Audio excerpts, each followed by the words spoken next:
This will be a demonstration of the Quickdraw weaving program's ability to import weaving data from Excel or other programs. In this case, let me open Excel. The spreadsheet is included with the release directory on the Quickdraw versions. In this case, I've created a simple little spreadsheet.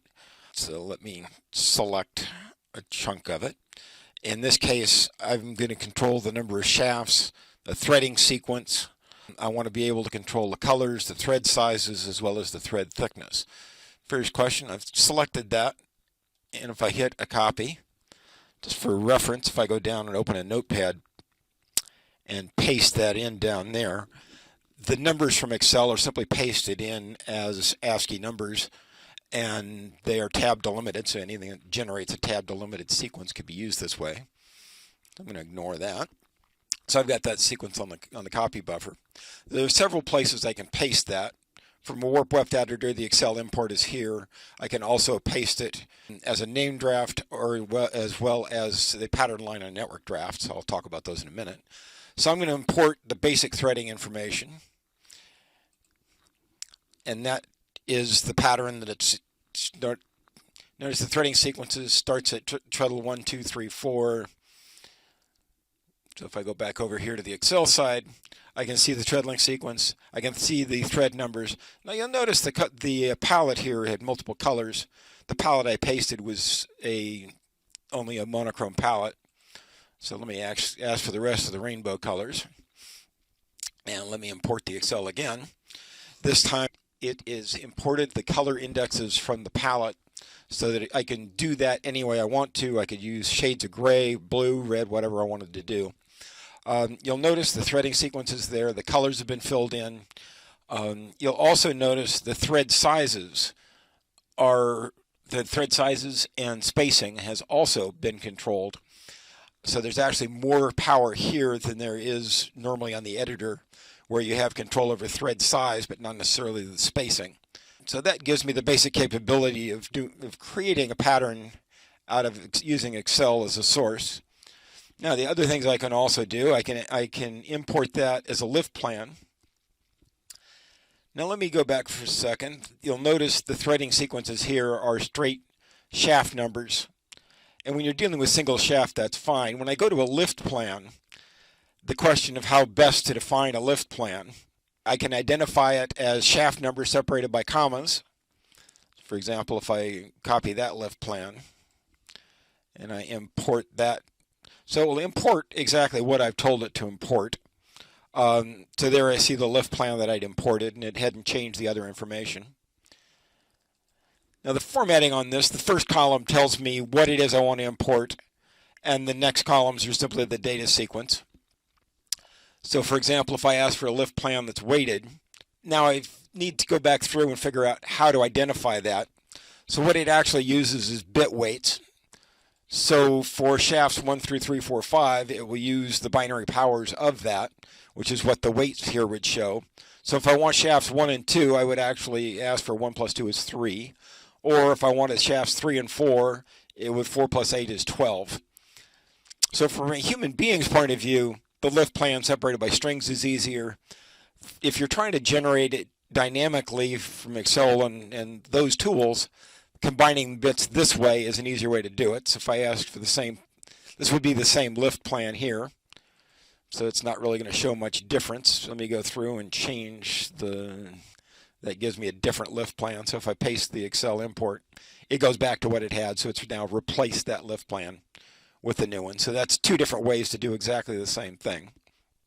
And I have the same tools when I define the tie-up.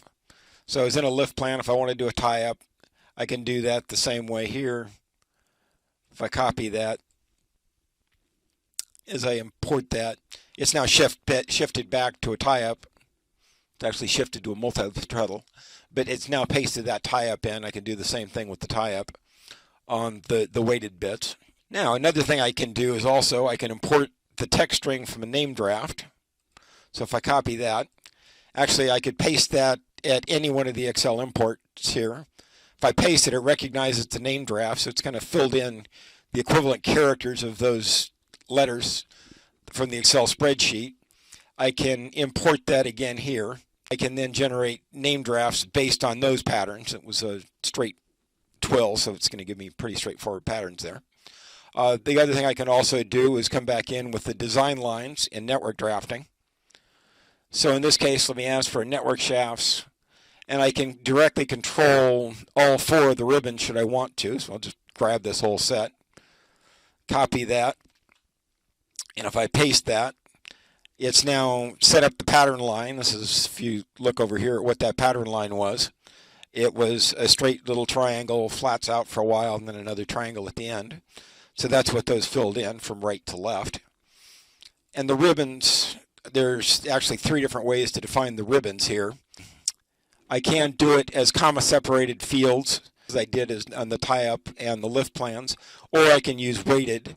As well as with ribbons, it's convenient to say where does it start and how wide is the ribbon. So there's actually 3 different ways here to define a ribbon. And if I ask for ribbon 1, 2 looks the same, 3 looks the same.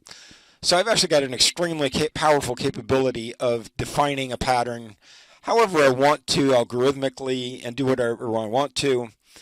In Excel, I can easily also implement the equivalent of a digitization in network drafting, as well as telescoping.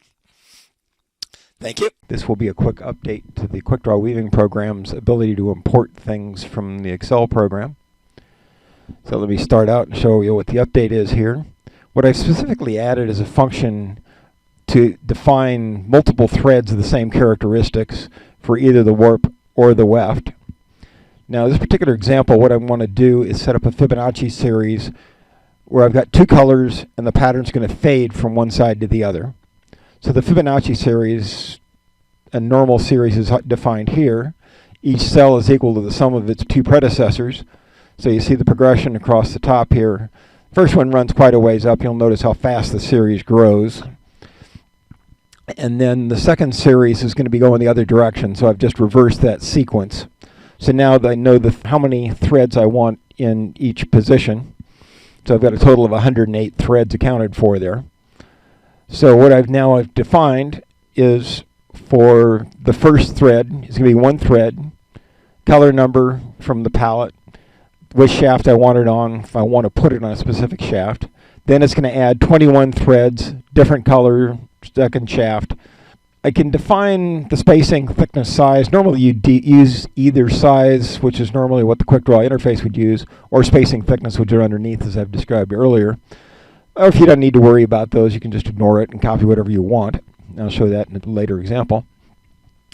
So I now have defined a series that is 21 threads there. So I've got a total of 108 threads accounted for in that set, and 108 weft threads down below. So if I actually grab that whole set, hit a copy, that was a right mouse click, come back over to Quickdraw, do an Excel import, and it's okay if I scroll out, you can now see the general color profile has been laid in. You'll notice that's just a profile draft at the moment. It's the way I'd set it up here. If I then want to, for example, I can do block substitution from that. If I want to put that into a huck lace, I can now a pattern structure above it. So I've got the tabbies on the sides, the huck patterns in the middle. So I can define whatever I want to that way, and that's what those functions are for. I'll do another video that talks about how to fill in the structure and use the color tools a little bit more separately. Thank you.